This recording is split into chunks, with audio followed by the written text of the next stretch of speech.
میرے دوستوں، بزرگوں، عزیزوں، اس زمانے میں جتنے بھی فتنے پیدا ہو رہے ہیں کسی بھی شعبے میں، لوگ ان فتنوں کا مقابلہ اپنے تجربات سے یا فتنوں کا مقابلہ مال سے، حالانکہ مال خود فتنہ ہے، مال خود فتنہ ہے، فتنے کا مقابلہ فتنے سے کیا جائے گا تو فتنے میں اور اضافہ ہوگا۔ میں نے عرض کیا کہ فتنوں کا دور ہے اور لوگ ان فتنوں کا مقابلہ سنت کے مطابق نہیں کر رہے، حالانکہ حضور اکرم صلی اللہ علیہ وسلم نے فتنے بتلائے اور ان فتنوں کے ختم کرنے کے اسباب بتلائے، فتنے بتلائے، فتنوں کے ختم کرنے کے اسباب بتلائے، جس میں سب سے بنیادی بات یہ ہے کہ جب تم فتنوں کا دور دیکھو تو اپنے آپ کو اپنے کام میں زیادہ مشغول کر لو، اس لیے کہ منافقین کا کام یہ ہے کہ وہ ایمان والوں کے کام میں اور ان کے آپس کے معاشرے میں ایسی باتیں پیدا کرتے رہیں گے جس سے ایمان والوں کے درمیان اختلاف پیدا ہوتا رہے۔ یہ منافقین کا ہمیشہ کا کام ہے۔ کوئی چھوٹی سی بات پیش آئے گی ایمان والوں میں، منافقین اس کو پھیلائیں گے۔ اور میں سمجھتا ہوں کہ اس زمانے میں جتنا نفاق اخبارات سے پھیلتا ہے اتنا کسی اور شکل سے نہیں پھیلتا۔ سب سے زیادہ نفاق کی اشاعت کا سبب اخبار ہے۔ اخبار کا مقصد یہ ہے کہ ہر شخص کے ذہن کو اپنی مرضی کے مطابق اور ہر شخص کی سوچ کو اپنی مرضی کے مطابق کرنا، یہ اخبار کا مقصد ہے۔ اس لیے ان کی خبروں کا اعتبار اس لیے نہیں ہوتا کہ ہر ایک آدمی اس اعتبار سے لکھتا ہے کہ لوگ میرے اعتبار سے سوچیں۔ میں بہت اہم بات عرض کر رہا ہوں۔ فتنوں کا استحصال کرنے کے لیے، فتنوں کو جڑوں سے ختم کرنے کے لیے حضور اکرم صلی اللہ علیہ وسلم نے احادیث میں اس کے طریقے بتلائے ہیں۔ فرمایا کہ فتنوں کے دور میں 3 کام کر لو تو فتنوں سے محفوظ رہو گے۔ 3 کام کر لو۔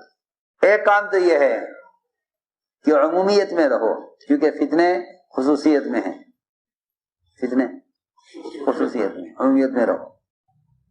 دوسرا کام یہ ہے کہ جماعت کے ساتھ چمٹے رہو، جماعت کو لازم پکڑ لو۔ اور تیسرا کام یہ فرمایا کہ مسجدوں کو لازم پکڑ لو۔ یہ 3 کام آپ نے فرمایا حدیث میں کہ فتنوں سے بچنے کے لیے 3 کام کر لو، جماعت کو لازم پکڑ لو اور عمومیت کو لازم پکڑ لو اور مسجدوں کو لازم پکڑ لو۔ فتنوں کو ختم کرنے کے لیے جب فتنوں کے دور میں، سنو توجہ سے بات، جب فتنوں کے دور میں ایک دوسرے کو دین کی طرف، اعمال کی طرف اور اللہ کے فرائض کے ادا کرنے کی طرف ایک دوسرے کو بلائے گا تو فتنے ختم ہو جائیں گے۔ اور جب فتنوں کے زمانے میں ایک دوسرے کو اپنی مدد کے لیے پکارے گا تو فتنے بڑھ جائیں گے۔ اس زمانے میں لوگ فتنوں کا مقابلہ اس طرح کرتے ہیں کہ جس طرح سے فتنہ آتا ہے یہ اس فتنے سے بچنے کے لیے دوسروں کو اپنی مدد کے لیے پکارتے ہیں۔ میں بہت ضروری بات عرض کر رہا، اس زمانے میں مزاج یہ ہے لوگوں کا کہ فتنہ پیش آ جائے تو وہ اس فتنے کو ختم کرنے کے لیے ہر ایک دوسرے کو پکارتا ہے اپنی مدد کے لیے۔ میری بات یاد رکھو، جب پکارا جائے اپنی مدد کے لیے تو اس سے فرقے بنیں گے، اور جب پکارا جائے گا اللہ کے دین کی مدد کے لیے تو اس سے امت مجتمع ہو جائے گی۔ چنانچہ غزوہ مریسیہ میں ایک بات چھوٹی سی پیش آ گئی کہ 2 صحابی، ایک انصاری ایک مہاجر، پانی لینے پر کچھ آپس میں اختلاف ہو گیا، آگے پیچھے ہو گئے۔ وہ لائن توڑ کر آگے آ گیا، نہ بھائی پیچھے ہٹو، وہ آگے بڑھ گیا، اس نے اس کے ہاتھ مار دیا، اس پر آپس میں اختلاف ہوا، فوراً ہی بھی بچاؤ کرا دیا گیا، بات ختم ہو گئی۔ منافقین نے دیکھ لیا کہ ایمان والوں میں کوئی بات پیش آئی ہے۔ بس میری بات یاد رکھو، مسلمانوں کی کمزوریوں کو پھیلانے والے صرف منافق ہی ہوتے ہیں۔ مسلمانوں کی کمزوریوں کو پھیلانے والے وہ صرف خالص منافق ہوتے ہیں۔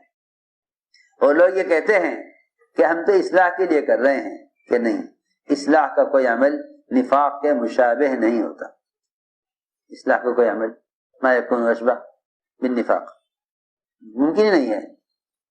لوگوں کو دھوکہ ہے کہ وہ کہتے ہیں کہ ہم اصلاح کے لیے کر رہے ہیں، نہیں، اصلاح کے لیے فتنے نہیں ہوتے.